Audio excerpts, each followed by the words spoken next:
Previous year question papers Bharat सामान्य ज्ञान India GK में आपका स्वागत है। बहुत ही इंपॉर्टेंट महत्वपूर्ण क्वेश्चन जो आज तक प्रीवियस एग्जाम्स में आए हुए, चाहे वो सेंट्रल गवर्नमेंट का हो चाहे वो स्टेट गवर्नमेंट का हो, बहुत ही इंपॉर्टेंट क्वेश्चन हमने प्रीवियस ईयर क्वेश्चन पेपर से लिए हुए हैं। ध्यान से सुनिएगा, एक एक क्वेश्चन बहुत ही महत्वपूर्ण और इम्पॉर्टेंट है, क्योंकि आने वाले एग्ज़ाम्स में मैक्सिमम देखा जाता है कि गवर्नमेंट एग्जाम्स में मैक्सिमम क्वेश्चन रिपीटेड रहते हैं जो प्रीवियस ईयर के क्वेश्चन पेपर है। तो पहला क्वेश्चन है, भारत में गंगा नदी की कुल लंबाई किलोमीटर में आपको बतानी है कितनी है। गंगा नदी हम सभी जानते हैं, जो गंगा नदी है भारत की सबसे लंबी नदी है। इसकी लंबाई कितनी है? ऑप्शन है 2525 किलोमीटर, 2436 किलोमीटर, 3456 किलोमीटर और 2234 kilometre. The right answer is your 2525 kilometre. जो आपकी गंगा रिवर है, गंगोत्री से जो निकलती है, ये इसकी जो टोटल लंबाई है आपकी 25 किलोमीटर के साथ, ये भारत में बहने वाली नदियों में सबसे लंबी नदी कौन सी है? गंगा नदी। हम सभी जानते हैं ये इस तरह से भारत के मैप से गंगोत्री से निकलते हुए इस तरह से ऐसे जो है आपकी eastern side bay of Bengal में जाती है। तो option A is the right answer. Next question है गाइस, किस राज्य में टाइम बैंक की स्थापना प्रस्तावित है? देखिए, टाइम बैंक की स्थापना जो क्या है प्रस्तावित है, किस राज्य में जो टाइम बैंक जो है क्या किया है, बनाया गया है। अब इसकी स्थापना हो चुकी है। किस राज्य में टाइम बैंक की स्थापना जो है प्रस्तावित है? देखिए, टाइम बैंक क्या होता है। टाइम बैंक पहले तो मैं बता देता हूँ किस राज्य में इसकी स्थापना की गई। Uttar Pradesh, Madhya Pradesh, Maharashtra, Gujarat. The right answer is Madhya Pradesh. B is the right answer. Time bank है ना गाइस, टाइम बैंक। अब आप सोच रहे होंगे ये किस तरह का बैंक है। देखिए, टाइम बैंक का मतलब क्या है? टाइम बैंक का मतलब ये है एक ऐसा बैंक जहाँ पे क्या किया जाएगा, आपका एक तरह से आप टाइम दोगे और टाइम लोगे। मतलब सपोज़ आप में कोई स्किल है, सपोज़ ये हमारा बैंक है, आप में कोई स्किल्स है, आपने वहाँ पे क्या किया, रजिस्ट्रेशन करवाया। जैसे सपोज़ मेरी स्किल है कि मैं सपोज़ फॉर एग्जांपल के लिए कि मैं एजुकेशन फील्ड में क्या हूँ, एजुकेशन फील्ड में एजुकेशन की स्किल है, या मैं ऑनलाइन स्टडी करवा सकता हूँ किसी को, एक चीज़। दूसरी चीज़ है जैसे कोई ड्राइविंग सीखता है। तीसरी स्किल है किसी अन्य इंसान के पास, वो आपका गाने गाता है, सिंगिंग करता है। चौथी स्किल है किसी के पास, वो डांस करता है। पांचवी स्किल है किसी के पास, वो जोक और कॉमेडी करता है। छठी स्किल है suppose I am an electrical engineer, तो मुझे इंजीनियरिंग से रिलेटेड नॉलेज है, तो वो इंजीनियरिंग फील्ड से रिलेटेड नॉलेज है। ये सारे की सारी रजिस्ट्रेशन कहाँ होगी? इस टाइम बैंक में होगी। अब रजिस्ट्रेशन होगी, अब टाइम बैंक के पास सारा सारा डाटा आ गया।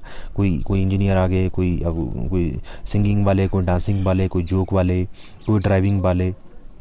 अब क्या होगा, अब जैसे कोई मध्य प्रदेश में कोई कुछ सीखना चाहेगा, सपोज़ किसी को डांस सीखना है, तो वो टाइम बैंक में जाएगा और डांस वाला ये ऑलरेडी वहाँ पे रजिस्ट्रेशन है कि वहाँ पे डांस सिखाने वाला कोई है, तो वो वहाँ पे जाके क्या सीखेगा, 1 घंटे, सपोज़ उसने 1 घंटे डांस सीख लिया, 1 घंटे डांस सीख लिया, तो 1 आवर्स जो कह रहा है उसके पास एक तरह से पेंडिंग रह गया। फिर उस जो सीखने आया उसके पास कोई और स्किल होगी, वो वहाँ पे क्या करेगा, उस 1 आवर को चुकाएगा किसी और को अपनी स्किल सिखाकर। इसी तरह से मतलब टाइम का यूटिलाइजेशन हो रहा है कि किस किस की क्या स्किल्स है। इस तरह से वो बैंक में जाएंगे और अपनी स्किल्स को क्या करेंगे, अपनी स्किल्स को वहाँ पे बताएंगे टाइम बैंक में। और मतलब एक तरह से ज्ञान का आदान प्रदान के लिए ये क्या है, टाइम बैंक बनाया गया है। तो बहुत ही बेहद ज़बरदस्त पहल हम एक तरह से कह सकते हैं।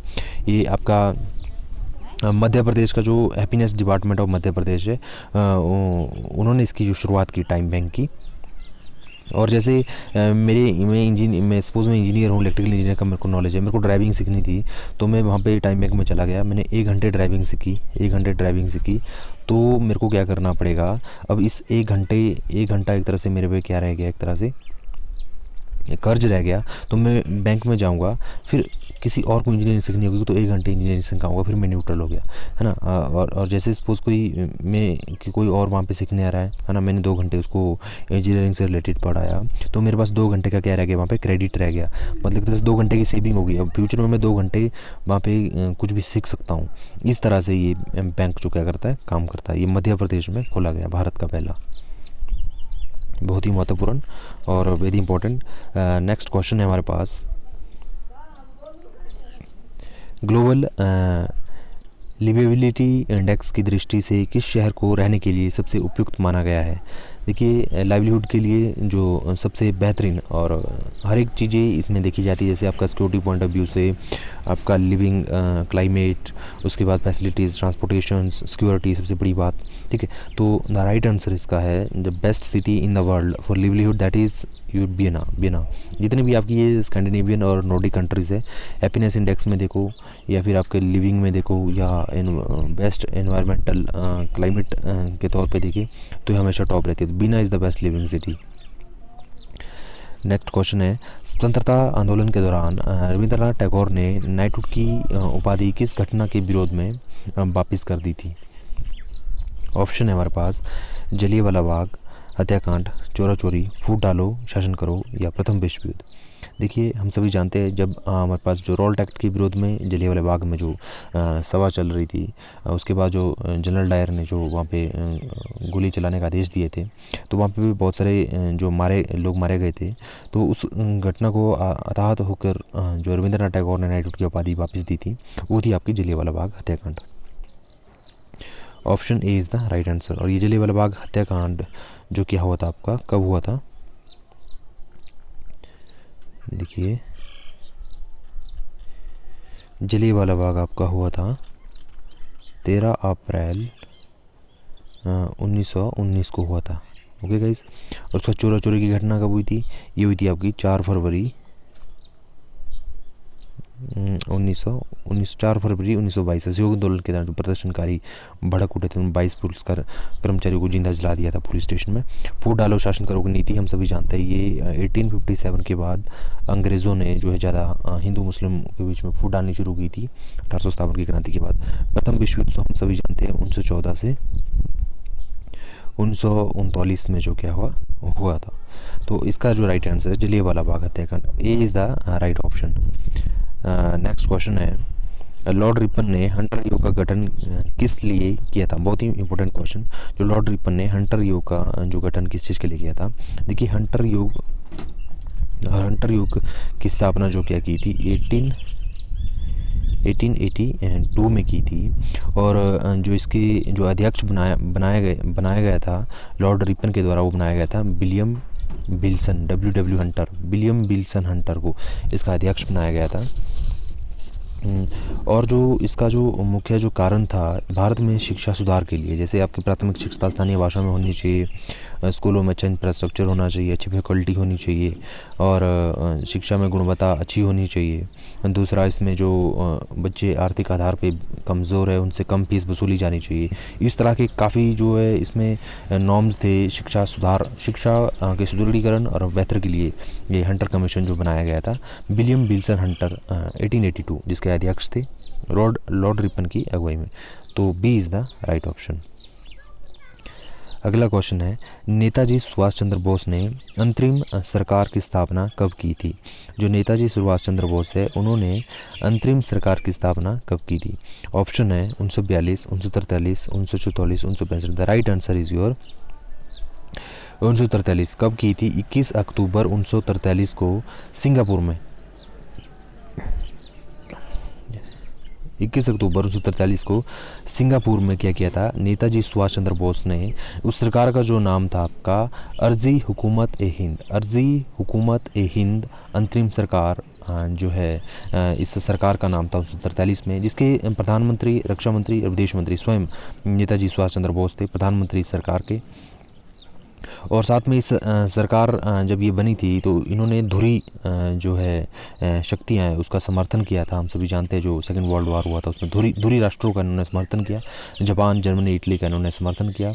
और इसी सरकार को आज़ाद हिंद सरकार के नाम से भी जाना जाता है। और एक साथ में नॉलेज और बता दूँ आपको, नेताजी सुभाष चंद्र ने एक पार्टी भी बनाई थी, ऑल इंडिया फॉरवर्ड ब्लॉक, जब जो फैक्शन जो कांग्रेस से अलग हुआ था 1939 में, जब इनकी विचारधारा जो है कांग्रेस से नहीं मिल रही, तो 1939 में उन्होंने जो एक नई पार्टी बनाई थी ऑल इंडिया फॉरवर्ड ब्लॉक। ये क्वेश्चन भी काफ़ी बार पूछा जाता है। अभी भी वेस्ट बंगाल में जो है ये पार्टी सक्रिय है, ऑल इंडिया फॉरवर्ड ब्लॉक 1939। लेकिन इसका आंसर जो क्या है अंतरिम सरकार का 1943 सिंगापुर में अर्जी हुकूमत हिंद अंतरिम सरकार।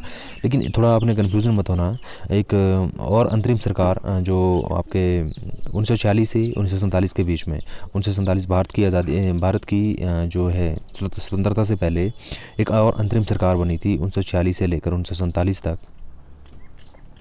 इसके जो प्रधानमंत्री पंडित जवाहरलाल नेहरू थे, लेकिन ये पूछ रहे नेताजी सुभाष चंद्र के बोस ने जो अंतरिम सरकार बनाई थी सिंगापुर में, वो 1943 में बनाई थी। अगला प्रश्न है दाचीगाम राष्ट्रीय उद्यान कहाँ पर स्थित है? दाचीगाम राष्ट्रीय पार्क यानी कि दाचीगाम नेशनल पार्क कहाँ पे? Himachal Pradesh, Uttar Pradesh, Jammu Kashmir, Uttarakhand. The right answer is your Jammu Kashmir. Dachigam national park कहाँ है? जम्मू कश्मीर में। जम्मू कश्मीर में जो एक फेमस नेशनल पार्क भी है सलीम अली, उसके बाद किश्तवाड़, काजीनाग, है ना, और हेमिस तो खैर अब लद्दाख में पड़ता है। भारत का जो सबसे बड़ा नेशनल पार्क 4400 स्क्वायर किलोमीटर जो इसका क्षेत्रफल रहता है। और हिमाचल का भारत का सबसे पुराना जो नेशनल पार्क कौन सा है? जिम कॉर्बेट नेशनल पार्क, जिसको पहले हैले नेशनल पार्क के नाम से भी जाना जाता था 1936। ये ओल्डेस्ट है। और अभी जम्मू कश्मीर की बात हो रही है, तो ये हमारे पास जो दाचीगंगा है जम्मू कश्मीर में। थोड़ा इसके बारे में आपको बता दूं, पूरे भारत में 2020 मार्च 2020 मई 2020 तक जो टोटल नेशनल पार्क है हमारे भारत में वो 105, और वाइल्ड लाइफ सेंचुरीज जो टोटल है कितनी है? 553 है। एज ऑफ नाउ मार्च 2019 ये नेशनल वाइल्ड लाइफ डाटाबेस के अकॉर्डिंग मैं आपको बता रहा हूँ, और ये 2020 तक। तो ये था जम्मू कश्मीर में हमारे पास दाचीगाम राष्ट्रीय उद्यान। उसके बाद है एस विजयलक्ष्मी किस खेल से संबंधित है? हम सभी जानते हैं एस विजयलक्ष्मी बेदी मशहूर नाम। एस विजया लक्ष्मी ये मद्रास चेन्नई की रहने वाली है, और चेस की दुनिया में ये शतरंज से संबंध रखती है।